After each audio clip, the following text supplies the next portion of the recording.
మాచర్లలో ఈవీఎంల ధ్వంసంపైన YCP TDP నేతల మధ్య మాటల యుద్ధం జరుగుతోంది. అటు టీడీపీ లోకేష్ ఎక్స్లో పోస్ట్ చేసిన వీడియోని బయటకు తీస్తే ఇటు వైసీపీ కూడా ఈవీఎం పోలింగ్ బూత్ అంటే ఈ గేట్ వద్ద పాల్వాయి గేట్ వద్ద జరిగిన ఆ దృశ్యాల్ని కూడా నిన్న వైసీపీ రిలీజ్ చేసింది. సో దీనిపైన ఇద్దరి మధ్య కూడా మాటల యుద్ధం నెలకొంది.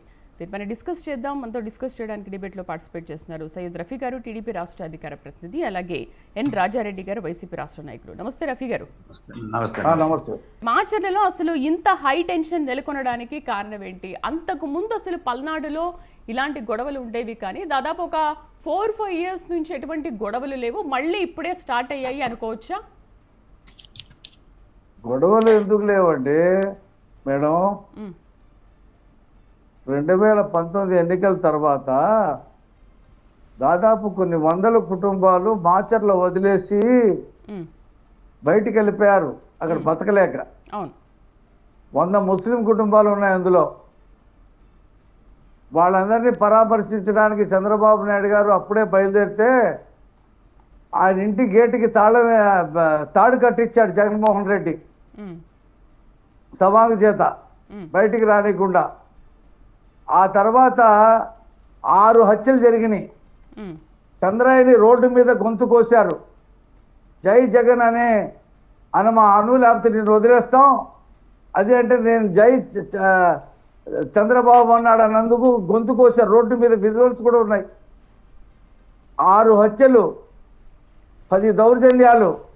నేను ప్రెస్ మీట్ పెట్టి చెప్పాను. నేను మొత్తం 79 మంది ఎస్సీ ఎస్టీ బీసీల మీద దాడులు చేశారు, 28 మంది ఓసీల మీద దాడులు చేశారు.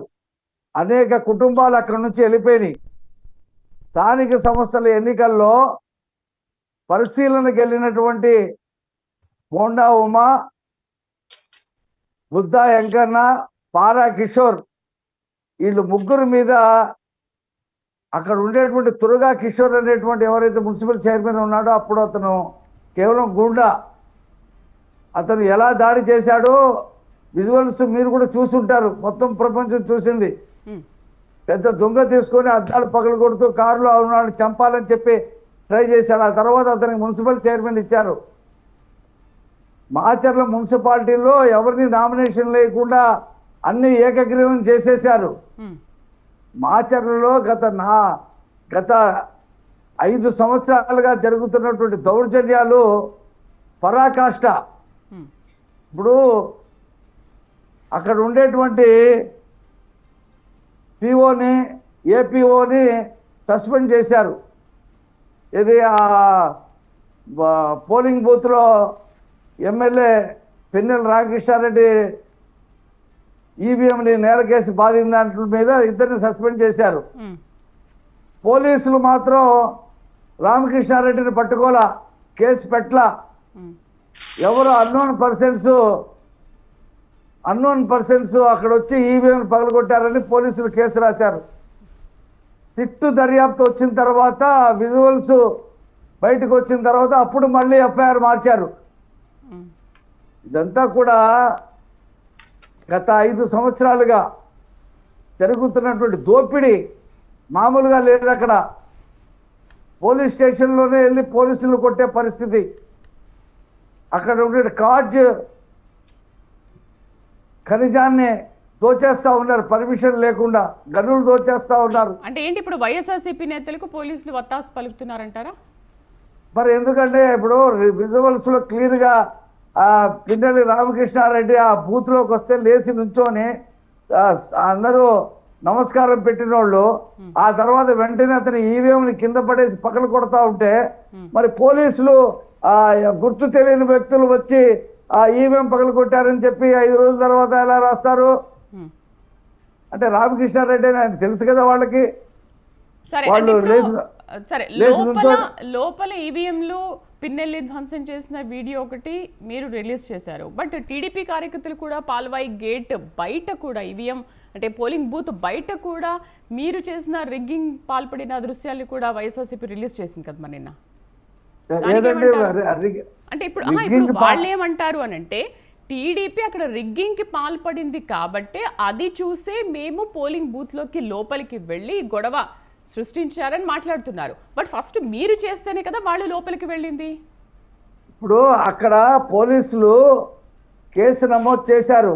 ఏది అన్నోన్ పర్సన్స్ వచ్చి ఈవీఎం పగలగొట్టారని. మరి అదే దాంట్లో టీడీపీ వాళ్ళు రిగ్గింగ్ చేశారని చెప్పి రాయలేదే. ఇప్పుడు ఒకటే ఎఫ్ఐఆర్ కదా. టీడీపీ వాళ్ళు రిగ్గింగ్ చేస్తుంటే అన్నోన్ పర్సన్స్ వచ్చి ఈవీఎంలు పగలగొట్టారని చెప్పి రాయాలా. వాళ్ళు ఏం రాశారు? గుర్తు తెలియని వ్యక్తులు వచ్చి ఈవీఎంలు పగలగొట్టారని చెప్పి రాశారు. రిగ్గింగ్ చేశారని చెప్పి రాయలేదే ఎఫ్ఐఆర్ లో. మరి పిన్నెల రామకృష్ణారెడ్డిని కాపాడటానికి ప్రయత్నం చేసిన పోలీసులే మరి రిగ్గింగ్ అని కూడా రాయాలి కదా. రాస్తే ఇంకా బలంగా ఉండేది కదా కేసు. ఆయన వస్తే దండాలు పెట్టారు నుంచొని, ఆయన పేరు మాత్రం రాయలేకపోయారు. ఇవాళ ఈసీ ఏం చేసింది? పిఓని ఈవీఎం ధ్వంసం ఘటనలో పిఓని ఏపీఓని సస్పెండ్ చేసింది. మరి ఆ ఈవీఎం ధ్వంసం చేసినటువంటి ఎమ్మెల్యేని పోలీసులు ఎందుకు అరెస్ట్ చేయలేదు? ఇదంతా చూస్తా ఉన్నాగా 3 రోజుల నుంచి. జరిగింది 13వ తారీఖు అయితే ఇప్పుడు కోర్టు నుండి ఆయన స్టే ఆర్డర్లు తెచ్చుకున్నాడు. ఆయన తప్పు చేయకపోతే ఆయన మరి మాచర్లోనే ఉండొచ్చు కదా. ఎందుకు వెళ్ళిపోయాడు? ఎందుకు తెచ్చుకున్నాడు? అవును సరే, ఇప్పుడు ఆయన కూడా అనుకూలంగానే కోర్టు మాచర్లో జరుగుతున్నటువంటి దౌర్జన్యాలు మొగుడిని కొట్టి మొగసాలకి వెళ్ళినట్టు అక్కడ తెలుగుదేశం వాళ్ళు ఏదో రిగ్గింగ్ చేస్తుంటూ నువ్వు కంప్లైంట్ చేయాలా? నువ్వు వెళ్ళి ఈవీఎం పగలు కొడతావా? అదే ఆ పరిష్కారం చెప్పండి శ్రీదేవి గారు. కరెక్ట్. మరి కోర్టు కూడా ఆయనకు అనుకూలంగానే తీర్పు ఇచ్చింది కదా రఫీ గారు. 6 వరకు అరెస్ట్ చేయొద్దు, 6 వరకు అరెస్ట్ చేయొద్దు అంటూ కోర్టు కూడా ఆయనకు తీర్పు అనుకూలంగానే ఇచ్చింది. మేము సమాధానం చెప్తాం. మీరు వచ్చినప్పుడు చెప్పండి, మీకు వచ్చినప్పుడు చెప్పండి. 6 వరకే ఆయన ఒక్కడికే కాదు, అస్మిత్ రెడ్డికి కూడా ఇచ్చింది తాడిపర్తిలో తెలుగుదేశం అభ్యర్థి. కోర్టు వాళ్ళని అభ్యర్థులుగా పరిగణించింది. అభ్యర్థులకు ఉన్నటువంటి హక్కు అనేటువంటి దృష్టిలో పోయింది. ఇప్పుడు సుప్రీంకోర్టుకి వెళ్తుంది కేసు. హైకోర్టుదే ఫైనల్ కాదు, సుప్రీంకోర్టు కూడా ఉంది. అక్కడ కేంద్ర ఎన్నికల సంఘం టేకప్ చేసింది ఈ కేసుని. ఇక్కడ రాష్ట్ర ఎన్నికల అధికారి టేకప్ చేయలా. ఈ వార్తలు మీడియాలోకి వచ్చేటప్పటికి కేంద్ర ఎన్నికల సంఘం దీన్ని ఆదేశించింది అతను అరెస్ట్ చేయమని చెప్పి, కేసులు పెట్టమని. ఇప్పుడు హైకోర్టులో స్టే తెచ్చుకున్నాడు. కేంద్ర ఎన్నికల సంఘం సుప్రీంకోర్టుకి వెళ్తుంది ఢిల్లీలో. ఎందుకు వదులుతారు? హైకోర్టు స్టే ఇచ్చినంత మాత్రాన అయిపోతుందా? 6వ తారీఖు దాకా ఇచ్చింది. ఈ 6వ తారీఖు లోపల అతను ఎన్ని దురాగతాలు చేస్తాడు చూస్తా ఉన్నాం కదా. ఇప్పుడు జవహర్ రెడ్డి ఆ సీట్లో ఉన్నాడు కాబట్టే అతను సేఫ్గా ఉన్నాడు. జవహర్ రెడ్డి కాపాడుతూ ఉన్నాడు. ఈ రాష్ట్రంలో ఉండేటువంటి రెవెన్యూ అధికారుల్ని, పోలీసుల్ని, పోలీస్ బాస్ని జవహర్ రెడ్డి కాపాడుతూ ఉన్నాడు. జవహర్ రెడ్డికి ఎవరు చెప్తున్నారు? జగన్మోహన్ రెడ్డి చెప్తా ఉన్నాడు, ఇక్కడ నుండి పారిపో. జగన్మోహన్ రెడ్డిని కలిసిన తర్వాతే తాడేపల్లి ప్యాలెస్లో నువ్వు పారిపో అంటే అక్కడ పోలీసు రక్షణలో ఉన్నటువంటి హౌస్ అరెస్ట్లో ఉన్నటువంటి ఎమ్మెల్యే తమ్ముళ్ళు ఎలా వెళ్ళిపోతారు హైదరాబాదు? జాగ్రత్తగా ఒక పోలీస్ అధికారి వాళ్ళని జాగ్రత్తగా రాష్ట్రం దాటిచ్చాడు. రాష్ట్రం దాటిచ్చి ఆయన ఏమన్నాడు? నేను సాక్షికి ఇంటర్వ్యూ ఇస్తూ నేను 2 గంటల్లో రావాలంటే హైదరాబాద్ వచ్చేస్తాను, నేను పారిపోయానంటారేంటి అన్నాడు. మరి పోలీసులకు ఎందుకు దొరకలా? 8 బృందాలు గాలించిన అతని కోసం. అది సుప్రీంకోర్టుకి వెళ్తుంది కేసు. సుప్రీంకోర్టు ఏం చేస్తుందో చూద్దాం. మరి ఏమంటారు? నమస్తే రాజరెడ్డి గారు. ఏమండి మాటలు వస్తున్నాయి మేడం స్టూడియో నుంచి. రైట్ చూస్తానండి, ఒకసారి చూస్తాను. రాజిరెడ్డి గారు ఏమంటారు అంటే, పోలీసులకి మీరు వత్తాసు పలుకుతున్నారా, వాళ్ళు మీకు పలుకుతున్నారా? వాళ్లకు రాగానే నమస్తే చెప్పడాలు ఏంటి? అసలు టీడీపీ ఇదంతా కూడా మీరు మాట్లాడేది మాకు వినపడలేదు మేడం సరిగా. హలో, అయ్యో మాటలు వస్తున్నాయి, వాయిస్ వేరే వాయిస్. మీరు వార్తలు చదువుతున్న దగ్గర నుంచి ఉన్నది రైట్ వెనకాల బ్యాక్ ఎవరు వాయిస్ టెక్నికల్ ప్రాబ్లం ఉన్నట్టు చూస్తాను.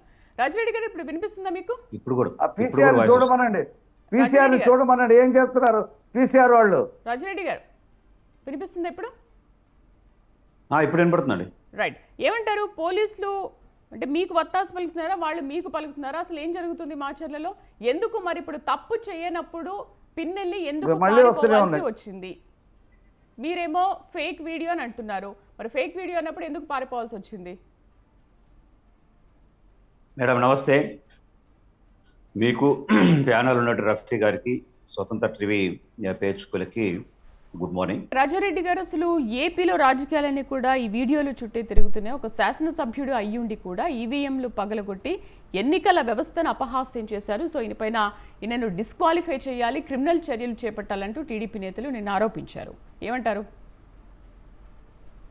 మేడం, మీరు మన స్వతంత్ర టీవీ ప్రేక్షకులకి, ప్యానల్లో ఉన్నటువంటి రఫీ గారికి అందరికీ గుడ్ మార్నింగ్ అండి. ముఖ్యంగా పల్నాడులో జరిగింది ఏంటి, అసలు ఈ పాల్వాయి గేట్ దగ్గర తుమ్రుకోట అనే చోట జరిగినది ఏది అనేది ఒకసారి చూడాలి. అంటే ఒక హైలైట్ చేసింది ఏంటంటే కేవలం 23 గంటల 52 నిమిషాల 23 సెకండ్లు వచ్చినటువంటి ఒక వీడియో. యాక్చువల్గా ఏంటంటే ఈసీ పరిధిలో ఉండేటువంటి వెబ్ క్యామ్ ఏదో కాస్టింగ్ ఏదో చేస్తారో, ఈసీ పరిధి కాదండి, అది సిట్కి వెళ్ళిపోయింది. అది సిట్కి తర్వాత అండి, ఫస్ట్ స్టార్టింగ్ అండి. అదే వెబ్ కాస్ట్ రెడీ ఉంటుందండి. అది సిట్ దగ్గరికి వెళ్ళిన తర్వాత, సిట్ దగ్గరికి వెళ్ళిన తర్వాత మాట్లాడతా, తర్వాత చెప్పండి రఫీ గారు, మీకు డౌట్ వస్తుంది. ఎందుకంటే అది ఫస్ట్ సిట్ తర్వాత వచ్చిందండి, సిట్కి ఇచ్చారు. ఆ దాంట్లో 23 గంటల 52 నిమిషాల 32 సెకండ్లు ఏదైతే వెబ్కాస్ట్ రికార్డ్ అయిందో, ఆ రికార్డ్ అయిన దాంట్లో కేవలం వాళ్ళకు అవసరమైనటువంటి 2 నిమిషాలు మాత్రమే రికార్డ్ చేసి, దాన్ని అక్కడ నుంచి లోకేష్ గారు ఎక్కడైతే అమెరికాలో ఉండారో లోకేష్ గారి ట్విట్టర్లో నుంచి పోస్ట్ చేయడం జరిగింది, ఎక్స్లో పోస్ట్ చేయడం జరిగింది. ఇప్పుడు ఈ రోజున ఈసీ ఆయన మీనా గారు చెప్పింది ఏంటంటే, మేము దాన్ని రిలీజ్ చేయలేదు అన్నారు, మాకు సంబంధం లేదంటున్నారు. మాకు సంబంధం లేదన్నారు. ఓకే, ఈ రాష్ట్రంలో ఎన్నికల అధికారిగా ఉండేటువంటి మీనా గారే మాకు సంబంధం లేదని చెప్తున్నారు. మాకు సంబంధం లేదని ఆయన చెప్పడం అంటే, దీన్ని అంటే అధికారికంగా ఎవరు ఎక్కడ పోస్ట్ చేశారు, తర్వాత ఎవరు దీనికి బాధ్యులు, లేకపోతే ఎవరు తీసుకెళ్లారు, ఎవరు లోకేష్ గారికి ఇచ్చారు. ఆ లోకేష్ గారికి ఇచ్చిన తర్వాత దాన్ని కొన్ని మీడియాకు వచ్చాయి. వాళ్ళకు సంబంధించినటువంటి ఏదైతే ఎల్లో మీడియా ఉందో, ఆ ఎల్లో మీడియాలో TV5, AVN, ఈనాడు వీటిల్లోనే టెలికాస్ట్ కావడం జరిగింది. ఇప్పుడు ఎందుకంటే దాన్ని నేను ఇవ్వలేదు, మా నుంచి ఇవ్వలేదు అని పోయిన తర్వాత దాన్ని క్రిమినల్ చర్య అవుతుంది. ఎందుకంటే దాన్ని దొంగలించినటువంటి థెఫ్ట్ లెక్కకు వస్తుంది. ఒకటి, ఆ 2 నిమిషాలు ఎందుకంటే వాళ్ళకు అవసరమైనది. మేము అడిగేది ఏంటంటే, ఈ 23 గంటలు ఉండేటువంటి దాంట్లో మిగతా ఏం జరిగింది అంటే, నేను 12 గంటల 52 నిమిషాలకు ఏదో దాన్ని, ఎందుకంటే రికార్డ్ మీరు చూసింటారు, అది సెల్ ఫోన్లో తీసినటువంటి రికార్డ్ చేసినటువంటిది. ఇది సెల్ ఫోన్లో మనకు అన్ని కూడా తెలుసు, ఎవరంటే సెల్ ఫోన్లో మనం వాడుతున్నాము. ఇవన్నీ తీసుకొని అక్కడ ఈ బూత్ లోకి ఇవన్నీ రానియరు కదా, అది ఓన్లీ బూత్ లో కాదండి, అది బూత్ లో అదండి వెబ్ కాస్టింగ్ లో కదా. అదే మేడం చెప్తున్నాను నేను, అంటే బూత్ లో పోయినది కాదు, అది వెబ్ కాస్టింగ్ లో తనకు అవసరమైనటువంటి 2 నిమిషాలని సెల్ ఫోన్లు రికార్డ్ చేశారు. అంటే దీన్ని చెప్పేది అంటే బూత్ లో కాదు, వెబ్ కాస్ట్ లో ఉండేటువంటి దాన్నే రికార్డ్ చేసి పంపించారు అంటున్నాను నేను. అంటే దాన్ని టోటల్ గా చూశారు. ఓకే, ఈసీ పంపిస్తుందా, ఈసీ పంపించిందా లేకపోతే సిట్ అధికారులు ఎవరైతే వెళ్ళారో వాళ్ళు పంపించారా అనేది తేలాలి ఇప్పుడు. ఎందుకంటే వాళ్ళు లేదంటున్నారుగా పంపించడానికి, ఎవరు పంపించారు జరపాలి. అది లోకేష్ దగ్గరికి ప్రైవేట్ వ్యక్తికి ఎందుకు వెళ్ళాలి అంటున్నాను. ఆ ప్రైవేటు వ్యక్తి అధికారం కానటువంటి ప్రైవేట్ వ్యక్తికి వెళ్ళి ఆ వ్యక్తి వల్ల మిగతా పోస్ట్ TV5 కానీ ABNలో వచ్చిన తర్వాత అప్పుడు వీళ్ళు కదిలి, ఇప్పటి వరకు 16వ తేదీన 13వ తేదీన ఎన్నికలు అయిపోతే 16వ తేదీన ఎన్నికల ఆఫీసులు అంతా బాగా జరిగింది. ఒక 9 చోట్ల మాత్రమే ఈవీఎంలు ధ్వంసం చేశారు. ఆ ఈవీఎంలు ధ్వంసం చేసిన ప్రాబ్లం లేదు, రీపోలింగ్ అవసరం లేదు, అన్ని చోట్ల కూడా బాగానే జరిగింది అని చెప్పడం జరిగింది మీనా గారు. సరే అప్పుడు ధ్వంసం అయింది సరే, ఆ ధ్వంసమైనటువంటి 9 చోట్లలో 8 చోట్ల ఎందుకు చూపించట్లేదు? ఓన్లీ ఒక చోట మాత్రమే ధ్వంసం చేశారు అని ఎందుకు చూపిస్తున్నారు? Yes, మీరు కూడా అదే తుమ్మికోటలో 203, 204, 205, 206 ఉండేటువంటి 4 బూతుల్లో ఈ గలాట జరిగి 4 బూత్లో కూడా రిగ్గింగ్ జరిగితే తెలుగుదేశం పార్టీ వాళ్ళు అసలు దాన్ని ఎందుకు పట్టించుకోలేదు? అక్కడ ఎందుకు దాంట్లో వెబ్కాస్ట్ సంబంధించి లేవా? రెండోది ఇదే దీంట్లో 202 ఉండేటువంటి పాల్వాయి గేట్ లో, బూత్ నెంబర్ 202 పాల్వాయి గేట్ లో మార్నింగ్ స్టార్ట్ అయినటువంటి 7 గంటలకు స్టార్ట్ అయితే పోలింగ్ 12 గంటల వరకు ఏం జరిగింది? ఈ 12 గంటల వరకు జరిగింది రిగ్గింగ్ జరిగింది కదా. ఈ ఏదైతే పోలింగ్ లో ఉన్నటువంటి బాక్స్ కింద పడగొట్టే దానికి ఎంతైతే క్రైమ్ అవుతుందో, రిగ్గింగ్ జరపడం కూడా అంతే క్రైమ్ అవుతుంది. కాబట్టి రిగ్గింగ్ జరిగిందా లేదా అని ఒకసారి వాళ్ళు చూడాలి. అలాగే తుమ్రికోటలో జరిగినటువంటి గలాట కూడా అన్ని చోట్ల అందరికీ తెలుసు. ఈవెన్ ఎమ్మెల్యే కొడుకు వీళ్ళందరిది గలాట అయినటువంటి దాంట్లో, కొట్టిన దాంట్లో కూడా మేము చూపిస్తున్నాం. దీంట్లో తుమ్రికోటలో జరిగినటువంటి గలాట, తుమ్రికోటలో డైరెక్ట్ గా కొట్టి గలాట ఏంటి, ఏజెంట్ని బయటకు లాగి ఏజెంట్ని బయటకు వచ్చి కొట్టి విచ్చలవిడిగా కొట్టేసి ఏజెంట్లు లేనికుండా రిగ్గింగ్ జరిగినటువంటిది మీకు తెలియదా? ఈసీకి తెలియదా? పాల్పడ్డారని మీరు బూత్ లోకి వెళ్ళి మీరు అంతా గొడవ సృష్టించారు. మేము ఏదంటే అది జరిగిన తర్వాత మా వాళ్ళు ఆ రిగ్గింగ్ చేశారని చెప్పిన తర్వాత వైసీపీ ఉండేటువంటి ఏజెంట్లు పిన్నెల్లి రామకృష్ణ గారికి చెప్పిన తర్వాత అక్కడికి వచ్చి ఆ దెబ్బ తగిలినటువంటి వ్యక్తులను చూసి ఇది ఇట్లా జరుగుతున్నటువంటి ఇది ప్రజాస్వామ్యమేనా అని చెప్పని అక్కడికి వెళ్ళి విచక్షణ కోల్పోయి ఆ బాక్స్ తీసుకొని ఆయన కూడా కింద వేసి కొట్టడం జరిగింది. ఇట్లాంటి రిగ్గింగ్ జరిగిన ఎందుకు ఇది తెలియాలి, ప్రజలకు తెలియాలా అని కూడా చెప్పారు. ప్రజాస్వామ్యంలో ఇలాంటి రెండు జరగకూడదు, ఇట్లాంటి రెండు జరగకూడదు. అదే అండి చెప్తున్నాను, రెండు జరగకూడదు. అది రిగ్గింగ్ జరగకూడదు, ఇలా ఉండేటువంటి ఒక మన బాక్స్ రెండు తెలుసు. ఆ రెండింటి వేరే చూడాలి, ఒకటే కాదు. ఈ రోజు ఏదో దొరికిందని చెప్పని ఈసీ ఇప్పుడు ఎందుకు కేసు పెడుతున్నారండి? అప్పుడు ఎందుకు కేసు పెట్టలా? సరే ఆ పగలగొట్టేటప్పుడు ఎవరైతే అక్కడ ఎన్నికల ఆఫీసర్ పిఓ ఉంటారో ఎందుకు అప్పుడు కంప్లైంట్ ఇవ్వలేదు? అక్కడ పోలీసు ఉంటారు, వాళ్ళు ఎందుకు కంప్లైంట్ ఇవ్వలేదు? అక్కడ కంప్లైంట్ ఇవ్వలేదంటే ఎమ్మెల్యే పైన భయపడండి. ఎమ్మెల్యే పైన ఎవరు భయపడాలి? ఆ ఉండేటువంటి ఎవరైతే ఎన్నికల ఆఫీసర్ ఉంటారో అక్కడ లోకల్ పిఓ ఉంటారో ఆ పిఓ ఆ ఊరే కాదు, ఏ ఊరు ఏదైనా బయట నుంచి వచ్చింటాడు, దానికి సంబంధించి కంప్లైంట్ ఇచ్చి ఇలా జరిగిందని చెప్పచ్చు కదా, ఎందుకు చెప్పలేదు? తర్వాత ఇక్కడంతా ఏం జరిగిందంటే రాష్ట్రంలో మామూలుగా ఇక్కడ జరుగుతున్నటువంటి అన్ని కూడా అంటే ఎక్కడైతే ఎస్పీలని తర్వాత మిగతా వాళ్ళందరినీ మార్చారో, పోలీస్ ఆఫీస్ మార్చారో అక్కడనే గలాట జరిగింది.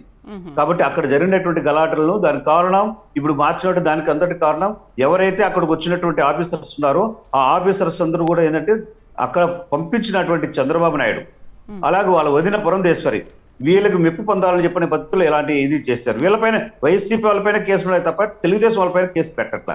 తెలుగుదేశం వాళ్ళని మిగతా నేను చెప్పాను కదా 204, 205, 207 ఈ తుమ్మిరికోట జరిగినటువంటి గలాటలు ఎందుకు కేసు పెట్టదు? అలాగే 8 ఇంకా మిగతా ఉండేటువంటి 8 ఏదైతే ఉన్నాయో ఆయనే ఎన్నికల అధికారే మీనా గారే ఆయన డైరెక్ట్ గా చెప్పారు. ఏమని? ఇంకా 9 చోట్ల 9 చోట్ల పగలగొట్టారు ఈవీఎంలని. 9 చోట్ల ఈవీఎంలు పగలగొట్టిందంటే అది ఎవరు పగలగొట్టినా కానీ తెలుగుదేశం వాళ్ళు పగలగొట్టారా, వైసీపీ వాళ్ళు పగలగొట్టారా, ఇంకెవరు కానీ ఎందుకు కేసులు లేవు? వాళ్ళందరినీ అరెస్ట్ చేయలేదు. ఓన్లీ వైసీపీ వాళ్ళనే అది ఎమ్మెల్యే అభ్యర్థినే ఎందుకు వేశారు? కాబట్టి ఇవన్నీ కూడా ఏంటంటే ఇవన్నీ కూడా ఎన్నికల అధికారి, ఇప్పుడు ఉండేటువంటి ఎన్నికల అధికారి అక్కడ కేంద్రంలో ఉండేటువంటి ఎన్డీఏ ఏదైతే ఉందో బీజేపీ పార్టీకి కనుసన్నల్లో నడుస్తూ బీజేపీ పార్టీ చెప్పినటువంటి ఈరోజు చంద్రబాబు నాయుడు కనుసన్నలు నడుస్తూ చేస్తున్నటువంటి ఇవన్నీ కూడా అక్రమాలు. కాబట్టి అందుకనే చెప్పేది ఈరోజు ఆయన చెప్పారు, మన ఒక్క నిమిషం అండి, రఫీ గారు చెప్పారు ఎందుకు దాక్కోవడం అని చెప్పని. దాక్కోవడం కాదు, ఆయన పని నుండి పోయాడు బెంగళూరుకి. ఇదే పద్ధతి నేను కూడా మాట చెప్తున్నా, మీరు కూడా మాట చెప్తాను. లోకేష్ గారు ఉన్నారు, తండ్రిని అరెస్ట్ చేసి ఇప్పుడు పారిపోయిన ఇప్పుడు లోకేష్ గారు దేనికి వెళ్ళి దాక్కున్నాడు? ఢిల్లీలో దేనికి ఆడుతున్నాడు? ఇక్కడ ఈ రాష్ట్రంలో లేకుండా రాజమండ్రిలో నాన్నగారు జైల్లో ఉంటే ఈయన కూడా మాట్లాడాడు. హైదరాబాద్ నుంచి ఈయన కూడా మాట్లాడడం జరిగింది. మీడియాలో మాట్లాడారు, మీరు కూడా విన్నారు కదా, కదా మీరు కూడా చెప్పారు మాట్లాడుతున్నారు ఎందుకు అరెస్టులు. అదే పద్ధతిలో లోకేష్ కూడా వాళ్ళ నాన్న అరెస్ట్ చేసి రాజమండ్రి జైల్లో పెడితే వాళ్ళు చూడాల్సినటువంటి ఒక వ్యక్తి, ఇక్కడ ఉన్నటువంటి చూడాల్సిన వ్యక్తి ఢిల్లీలో కూర్చున్నాడు. కేసు ఏదైతే అయిపోయినంత వరకు బెయిల్ వచ్చినంత వరకు ఢిల్లీ నుంచి వదిలి రాలా? అరే ఎందుకు పారిపోయాడు? ఇప్పుడు ఎందుకు ఆయన పారిపోయాడు అంటే మీ వాళ్ళు చేస్తే ఒక మంచిది, ఇతర వాళ్ళు చేస్తే సరే తప్ప. సరే మాట్లాడదాం. లోకేష్ గారికి అసలు ఎందుకు ఆ వీడియో ఎక్కడి నుంచి వచ్చింది రఫీ గారు? ఎన్నికల సంఘం అయితే మాకు సంబంధం లేదు అంటున్నారు, బట్ అసలు ఎన్నికల సంఘం ఇంకోటి ఏంటంటే అసలు అట్లాంటి వీడియోల్ని బయటికి ఇచ్చే ఛాన్సే లేదు. సో ఏంటి ఎస్పీ కలెక్టర్ కానీ అందరూ పోలీసులు కానీ టీడీపీ నాయకులతో పొల్యూట్ అయ్యారని వైసీపీ దీన్ని పదే పదే ప్రశ్నిస్తోంది. అదే ఇప్పుడు లోకేష్ గారు ఢిల్లీలో రోజు మీడియాతో మాట్లాడాడు, లాయర్లు కలిశాడు, అక్కడ రాజకీయ నాయకులను కలిశాడు, రోజు ఆయన మీడియాలో ఉన్నాడు. ఢిల్లీలో ఎంపీలు ఆయనతో పాటు 3 ఎంపీలు తిరుగుతూ ఉండేవాళ్ళు. ఆయన ఢిల్లీలో దాక్కోలేదు. ఆయన ఢిల్లీలోనే అక్కడ కోర్టులో ఏ రకంగా కేసు ప్రొడ్యూస్ చేయాలని చెప్పేసి తిరిగాడు. ఆయన ఏం దాక్కోలేదు. మీకు కావాలంటే నేను ఏ రోజు వీడియో గురించి మాట్లాడదాం. ఏదైనా వీడియో బయటికి పంపిస్తే ఈసీనే పంపించాలి, బట్ లోకేష్ ఎలా పంపించారు? ఈసీ ఏమైనా వాళ్ళకి పంపించిందా? చెప్పేది ఏంటంటే మేడం, 13వ తారీఖు నాడు సంఘటన జరిగింది. వీడియో ఎప్పుడు బయటకు వచ్చింది? 3 రోజుల క్రితం బయటకు వచ్చింది. ఎలాగొచ్చింది? ఎవరు చూస్తే వచ్చింది? సిట్ అధికారులు మొత్తం క్షుణ్ణంగా పరిశీలన చేస్తూ ఉంటే, 1 by 1 చేస్తూ ఉంటే ఇది దొరికింది. వాళ్ళు ఇచ్చారండి లీక్. సిట్ అధికారులు ఏమన్నారు? నేను మాట్లాడేటప్పుడు మీరు మాట్లాడుతుంటే లీక్ ఇచ్చారు. ఎవరికి లీక్ ఇచ్చారు అంటే లోకేష్ లీక్, సిట్ అధికారులు లీక్ ఇచ్చారంటే లోకేష్ ఇచ్చారంటే దానికి అర్థం ఏంటి? అంటే టీడీపీ వాళ్ళు చెప్పినట్టు కదా. మీరు చెప్పింది మీరే మాట్లాడతారో మాట్లాడి నేను కాము కూర్చుంటా. చెప్పండి మరి. ఓకే, మంచి చెప్పండి, బాగా అర్థమైందిలే మాకు. ఓకే, వచ్చింది, సమాధానం వచ్చింది. చెప్పండి. పోలీసుల నుంచే లీక్ వచ్చింది. అది లోకేష్ గారు వెళ్ళి చోటు కదా, వెబ్ ఫోర్కాస్ట్ చోటు కదా, ఇలాంటి దారుణాలు జరుగుతున్నాయని చెప్పేసి లీక్ వచ్చింది. అది లోకేష్ గారికి అందింది. ఆయన పబ్లిక్ డొమైన్లో పెట్టాడు. చర్యలు తీసుకోమంది ఈసీ కాదు, ఎలక్షన్ కమిషన్ కాదు, చీఫ్ ఎలక్షన్ కమిషన్ ఢిల్లీలో ముఖేష్ కుమార్ మీనా చర్యలు తీసుకోమని ఆర్డర్స్ ఇవ్వలా. ఢిల్లీలో చీఫ్ ఎన్నికల అధికారులు ఎవరైతే ఉన్నారో వాళ్ళ దగ్గర నుంచి వచ్చింది మీనాకి. ఏం చేస్తున్నావు నువ్వు అని చెప్పేసి తాకీదు ఇస్తే అప్పుడు ఆయన డిఐజీకి డీజీపీకి లెటర్ రాశాడు దీని మీద చర్యలు తీసుకోవడానికి. అంటే దొంగతనం చేయవచ్చు, ఫలానా వాడు చేశాడని చెప్పడం నేరం కింద మారింది. దొంగతనం నేరం కాదట. ఫలానా వాడు దొంగతనం చేశాడని చెప్పడం నేరం కింద మారింది.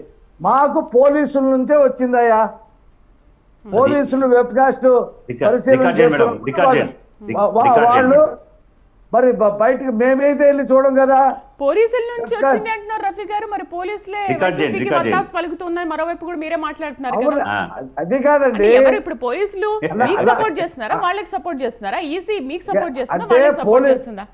పోలీసులు నేరుగా కేసు పెట్టలేరు. ఫర్ ఇన్ఫర్మేషన్ ఎవరైనా కంప్లైంట్ ఇవ్వాలా, కాబట్టి వాళ్ళు పబ్లిక్ డొమైన్ లో పెట్టారు పోలీసులు. చాలా ప్రభుత్వాలు లోకేష్ పెట్టారు. మీరు పబ్లిక్ వాళ్ళ మీద చెప్పారు. పోలీసులు లోకేష్ కి పెట్టారు, లోకేష్ పోస్ట్ చేశారంట. నేను ఇలా మధ్యలో మాట్లాడితే ఇందాక ఆయన చెప్పాడు మధ్యలో మాట్లాడొద్దని చెప్పి రిక్వెస్ట్ చేశాడు. చెప్పండి మీరు మాట్లాడు. ఏమంటే అది ప్రభుత్వాలు అనేక విషయాలు లీకులు ఇస్తూ ఉంటాయి. క్యాబినెట్ మీటింగ్లో జరిగిన విషయాలు కానీ, జరగబోయే విషయాలు కానీ, అది సర్వసహజం. అది డిపార్ట్మెంట్లో నుంచి కానీ లీకులు వస్తూ ఉంటాయి. పోలీసులు కూడా లీకులు ఇస్తారు. ఆ లీకు లోకేష్ గారికి అందింది. ఆయన చర్యలు తీసుకొని పెట్టాడు. తప్పేముంది దాంట్లో? అది నేరం ఎలా అవుతుంది? నేరం చేసిన వాడిని వదిలేయాలంట. ఎవరైతే చెప్పాడో వాడి మీద చర్యలు తీసుకోవాలంట. తీసుకోండి, దాని మీద ఎంక్వైరీ చేయమనండి. ఎవరైతే ఇచ్చారో అలా ఆ 23 గంటల 30 సెకండ్లు 30 నిమిషాలు ఉన్నటువంటి వెబ్కాస్ట్ని ఎవరు చూశారు, ఎవరు లీకులు ఇచ్చారు, ఎలా బయటికి వెళ్ళింది, ఎంక్వైరీ చేయండి. మేము వద్దంటున్నామా? మేమేమో వెళ్ళి ఏమైనా లోకేష్ గారు అక్కడ కూర్చొని అదంతా చూసి కావాల్సింది తీసుకున్నాడా? అది పబ్లిక్ డొమైన్లో పెట్టారు. లోకేష్ గారు వెంటనే అందిపుచ్చుకున్నాడు దాన్ని. దాని ఎన్నికల సంఘం, కేంద్ర ఎన్నికల సంఘం, రాష్ట్రంలో ఉండే ఎన్నికల అధికారి కాదు, సిఈసి చర్యలు తీసుకోమని చెప్పి రాసింది. మరి సిఈసిని అడగండి. లోకేష్ గారు చెప్పడంతో నువ్వు ఎందుకు చర్యలు తీసుకోమని చెప్పి అడిగామని చెప్పేసి అడగండి. మరి మిగతా 8 వీడియోల సంగతి ఏంటి? దాని గురించి కూడా అడగండి. పదే అడుగుతుంది కదా. మరి మిగతా 8 వీడియోలు కూడా రిలీజ్ చేయండి అంటున్నారు. మరోవైపు వైసీపీ ఏమో రీపోలింగ్ కి డిమాండ్ చేస్తుంది, కానీ ఎక్కడ టీడీపీ రీపోలింగ్ కి డిమాండ్ చేయట్లేదు అంటున్నారు. చెప్పేదేనండి, నిన్న వైసీపీ నాయకులు కూడా ఎన్నికల అధికారిని కలిశారు, మాట్లాడారు. మరి ఆయన ఏం చేస్తాడో చూద్దాం. మేము కాదు కదా ఎన్నికల సంఘం. ముఖేష్ కుమార్ మీనాని కలిశారు వైసీపీ నాయకులు, వాళ్ళకున్న డౌట్లన్నీ ఆయనకి చెప్పారు. మరి ఆయన ఏం చెప్తాడో చూద్దాం. మేమైతే ఇప్పుడు అంబటి రాంబాబు గారు హైకోర్టుకి వెళ్ళాడు రీపోలింగ్ పెట్టమని చెప్పి సత్తెనపల్లిలో. హైకోర్టు ఏం చెప్పింది? కొట్టి పడేసింది దాన్ని. మేమేం చేస్తాం దానికి? రాజారెడ్డి గారు మరి ఏం చేయబోతున్నారు? ఒక మాట తర్వాత రాజారెడ్డి గారు కంప్లీట్ చేయండి. ఇప్పుడు రిగ్గింగ్ అనేటువంటి దానికి ఆద్యుడు పిన్నెల రామకృష్ణారెడ్డి మాచర్లలో. నేను ఇందాక మొదట్లోనే చెప్పా, ఆయన ఏ రకంగా దౌర్జన్యాలు స్థానిక సంస్థల ఎన్నికల్లో చేశాడు, నామినేషన్ లేకుండా ఏ రకంగా చేశాడు అన్నీ కూడా చెప్పా. అవన్నీ కూడా పబ్లిక్ డొమైన్ ఉంది. ఏ రకంగా దాడులు చేశాడు, ఎంతమందిని చంపాడు, ఎంతమందికి కాళ్ళు నరికాడు అన్నీ చెప్పా. ఆయన ఏదో శుద్ధపూసలాగా అక్కడేదో రీకింగ్ జరుగుతుంటే ఈయనేదో ప్రజాస్వామ్యానికి నష్టం జరిగిపోతుందంటూ ఈయన బాధపడినట్టు, ఆ ఆవేశంలో దాన్ని కిందకు పడేసినట్టు పిన్నెల రామకృష్ణారెడ్డిని అడగమనండి. రాజారెడ్డి గారు అక్కడ ఏం జరిగిందో. మేడం ముగిద్దాం. ఇప్పుడు రఫీ గారు రెడ్ హ్యాండెడ్గా ఓకే అంటే, ఎందుకంటే వాళ్ళు ఒప్పుకునేశారు. ఎందుకని చేసింది తప్పే, నేరమే, ఇది లోకేష్ గారి ఆధ్వర్యంలోనే ట్విట్టర్లోనే పెట్టారు అని ఒప్పుకున్నారు. ఎందుకంటే నేను మాట్లాడు, మీరు మాట్లాడు, మీరు మాట్లాడు,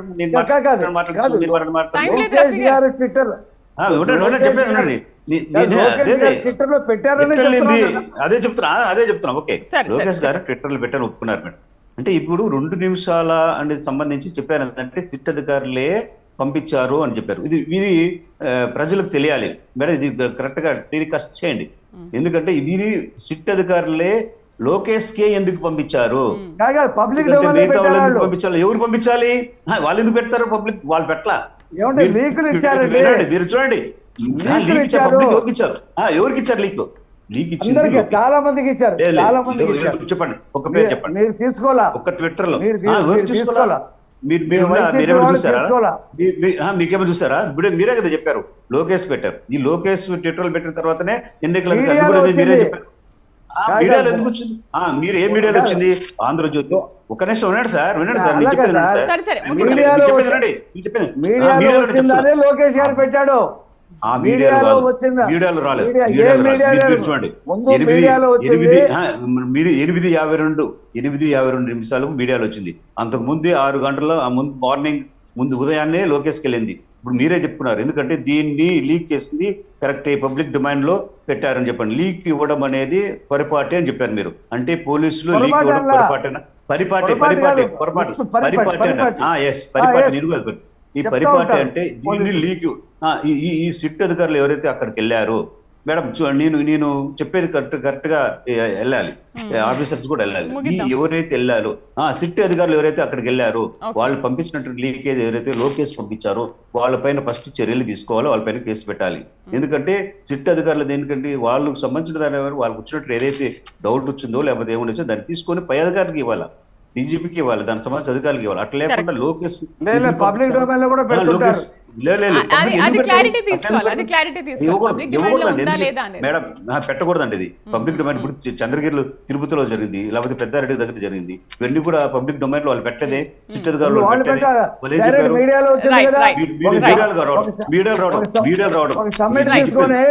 సబ్మిట్ మీడియాలో చేసుకుని రావడం. అవునండి. చెప్పడానికి ప్రయత్నం మీడియాలో చేసింది రాజారెడ్డి గారు. మీడియాలో రావడం వేరు వచ్చింది కదా. కానీ మీడియాలో రావడం వేరు కానీ ఇది వీళ్ళు ఆల్రెడీ రెడ్ హ్యాండెడ్ గా పట్టుకున్నట్లు అయిపోయిందండి. తెలుగుదేశం పార్టీ వాళ్ళు దొంగలు.